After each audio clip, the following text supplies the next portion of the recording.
हम अगर हमारे जो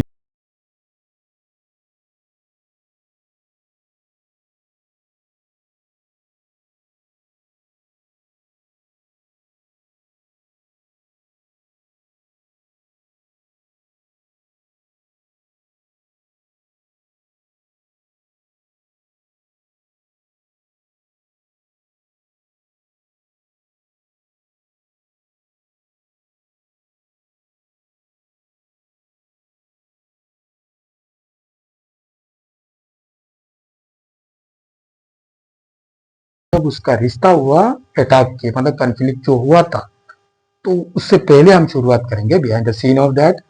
सो एग्जैक्टली क्या इशू होता है कि इजराइल कहता है पैलेस्टाइन पे जो मस्जिद अक्सा कहा जाता है जिनको, वो कहता है उनका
टर्निंग होता है इजराइल और ईरान की। अब इसमें आता है अमेरिका का एंट्री। अब अमेरिका का एंट्री क्यों हो रहा है और क्यों वहां पर एंट्री करना वो चाह रहा है, एग्जैक्टली हम समझेंगे।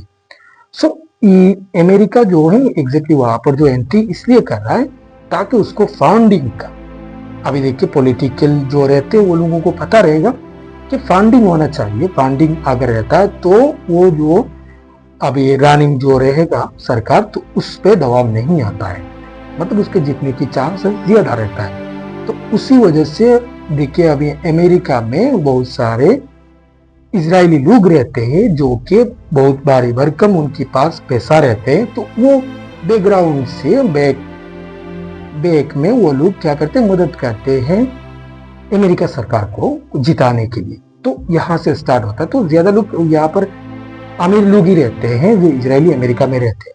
तो उनका मानना है कि अगर तुम्हें मैं पैसा दे रहा हूं तो तुम हमें मदद करो, जो कि हमें जिसमें मस्जिद अक्सा हमें चाहिए।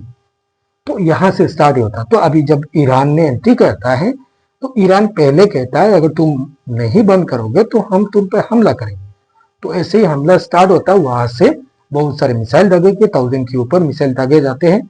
बट क्या होता है वहां पर जो डिफेंस सिस्टम है इजराइल का तगड़ा है, तो वो बाज जाते हैं। मतलब उसकी जो डिफेंस सिस्टम है काफी तगड़े हैं, तो इसीलिए बहुत सारी मिसाइल है वहां पर ही तबाह कर देता है आसमान के ऊपर। देन उसमें स्टार्ट जो भी मिसाइल बाज जाता है, बाज के वो इजराइल में पड़ता है। तो उसी वजह से स्टार्ट होता है कम से कम। उसके बाद अभी फिर से आया तो अमेरिका ने ये नेगोशिएशन किया है कि वार को सीज फायर किया जाए।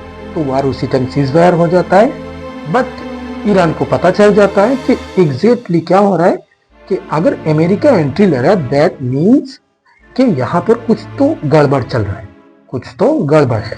तो उन लोगों को समझ आ जाता है, तो वो लोग मिसाइलें बनाना शुरू कर देते हैं। काफी तगड़ी मिसाइल उन लोगों ने बना लिया। तो अमेरिका को तो ये तो एग्जैक्टली पता है। तो एग्जैक्टली अमेरिका क्या करता है, पीछे से इजराइल को कहता है तुम हमला करो। अभी यहाँ पर हम समझ रहे हैं कि अमेरिका कह रहा है इजराइल को हमला करो, बट ऐसा नहीं है। ये इजरायली दबाव दे रहा है अमेरिका सरकार को कि तुम हमला करो।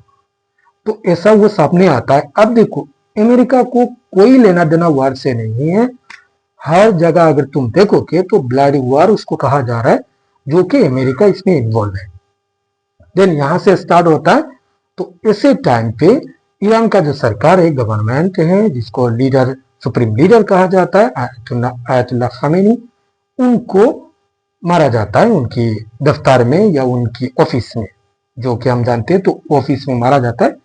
उसके बाद अभी लोग ये कह रहे हैं कि ईरान के सामने एग्जैक्टली कोई भी खड़ा नहीं। तो ईरान क्या कर रहा है, अभी हर मुस्लिम कंट्री में अटैक कर रहा है।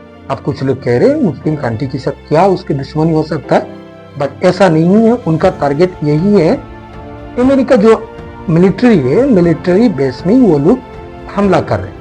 अभी यहाँ पर हम देख सकते हैं, हम देख रहे हैं एग्जैक्टली जो दुबई में, सऊदी अरब में जो वाटर टैंक या हो गया ऑयल टैंक है, इसमें हमला किया। अभी इसका पीछे भी अमेरिका की हाथ है और इजराइल की भी हाथ है। वो लोग तबाह कर रहे हैं और उनको ये मैसेज दे रहे हैं कि देखो तुम्हारी ईरानी ने वहां पर ही हमला किया। तो यहाँ से स्टार्ट होता है और भी कहानी। जब आयतुल्लाह खामेनी का मौत होता है, उसके बाद इशू को एकदम पलट देता है। तो अमेरिका का कहना यह है कि एग्जैक्टली हम जो वार कर रहे हैं, उसका मतलब हम ईरानी को एक इंडिपेंडेंस लूप बनाना चाह रहे हैं, मतलब वहां का लोगों को उससे आजाद करना चाह रहे, फ्रीडम देना चाह रहे। बट ऐसा नहीं है। हाँ, ये बात सही है कि ईरान जो सुप्रीम लीडर है, वो लोगों को मतलब ऐसे के शॉर्ट कपड़ों में पहनने नहीं दे रहे, एग्जैक्टली स्कूल में जाने भी दे रहे। बट हाँ, ये सही है। बट हाँ, ऐसा कुछ हो रहा है। तो बस इसका मतलब ये नहीं है तुम किसी की घर में जाके किसी की सुप्रीम लीडर को या किसी की फादर को मार दोगे तो वो लोग चुप बैठे। पहले तो वो चुप थे, खुशियां बना रहे थे। अब उनको पता चल गया कि ये गेम क्या है, तो वो लोग जो है सरकार को गिराना चाह रहे थे। अभी वो सरकार जो है स्ट्रांग हो गया। तो ये है कन्फ्लिक्ट। अब हम अगर इंडिया की बात करें, इंडिया के साथ क्या ईरान का रिश्ता है, तो एग्जैक्टली आपको तुम्हें बहुत पीछे जाना पड़ेगा। 2080 से पहले ये शुरुआत हुआ था ऑयल लेके। ऑयल इतना कम रेट में दे रहा था सरकार यहाँ के लोगों को, इंडियन को, कि हर कंट्री में अगर ज्यादा बढ़ रहा है, अगर लॉकडाउन की बात करें उसी टाइम भी वही सेम प्राइस में दे रहे थे। एग्जैक्टली पिछले जो प्राइस था वही प्राइस में दे रहे थे। अभी इससे क्या नुकसान होगा हमारा, तो एग्जैक्टली हमारा ये नुकसान होगा कि अभी ईरान जो है ऑयल देना बंद कर दिया, उससे हाई प्राइस हो जाएगा। तो हमें परचेस करना पड़ेगा या तो अमेरिका से या किसी और कंट्री से। और कंट्री से जब इन्वॉल्व होंगे, या तो मान लीजिए दुबई में अगर हम परचेस करेंगे सऊदी अरब से, तो देन यहाँ पर एंट्री हो जाएगा अमेरिका का। तो हमारे जो ऑयल है, ऑयल ज्यादा प्राइस हो जाएगा, ऑयल का क्राइसिस दिखाई देगा, एंड देन बहुत सारे इशू आएगा। तो ये है कन्फ्लिक्ट है, ये है कन्वर्सेशन हमारी वार के बारे में। तो आपका क्या राय है और क्या कहना है, कमेंट ओपन है, कमेंट बॉक्स ओपन है, आप कमेंट कर सकते हो। एंड